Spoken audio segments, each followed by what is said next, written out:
Hey, this is Rick the Boat Doctor. See the stethoscope? Out here at Charleston, it looks like we got a... Oh, it switched on me, didn't it? Huh.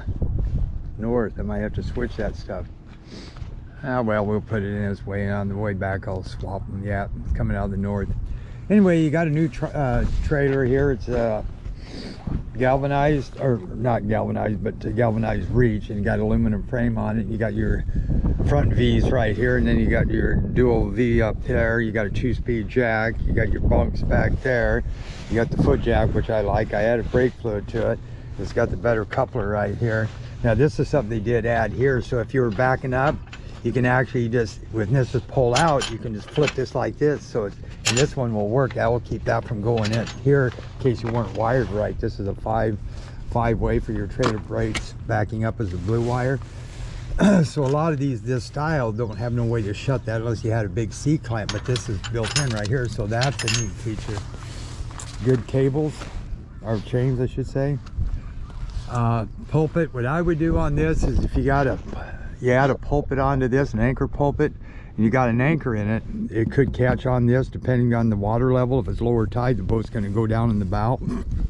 I would cut this down just a hair, like right there, just a hair above this, just in case you were to come in for some reason, it would hit this before it hit the handle, which it would never happen, but so that way that anchor wouldn't catch up on this.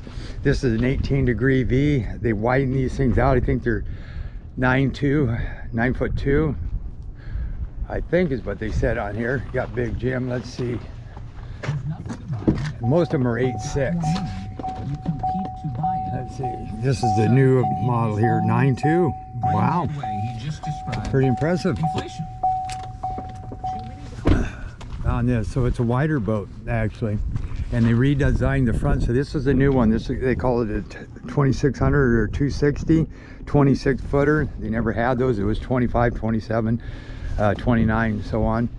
But they made this more squared, and they put that non-slip, no, I don't know, matting, you may want to call it, up there.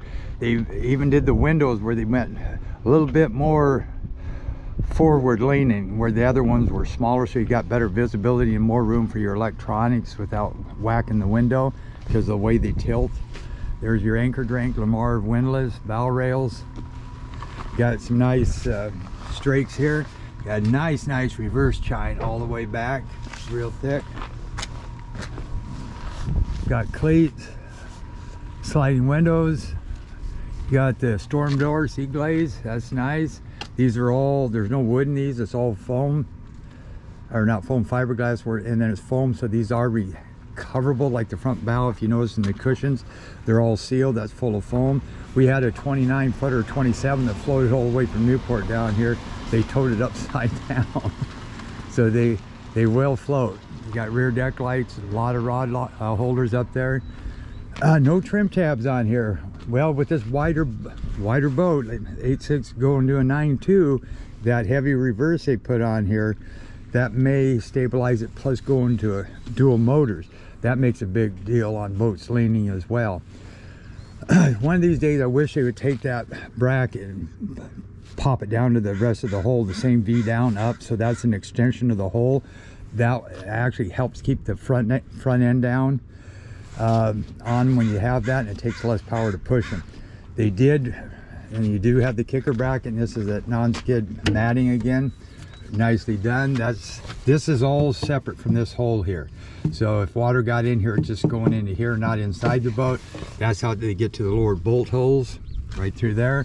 Here's your trim, integrated hydraulic steering by Yamaha.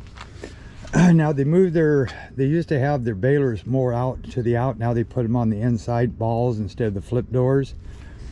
So that's kind of neat. Then you got a drain plug for that offshore, and then one for the main hole.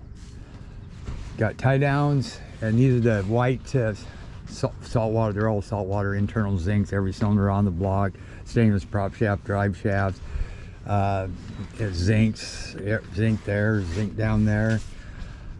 So these are pretty, and this has got, I think, called trim assist and steering, electric steer, I believe. I could be wrong, and I'll correct myself when I go and run it. So this boat's been run at the factory. This is probably the first one out. So they must have did a video and seen how it performed. You got 14 by 17s. See how thick that is? And it goes down sharp here. These are Yamaha Reliance.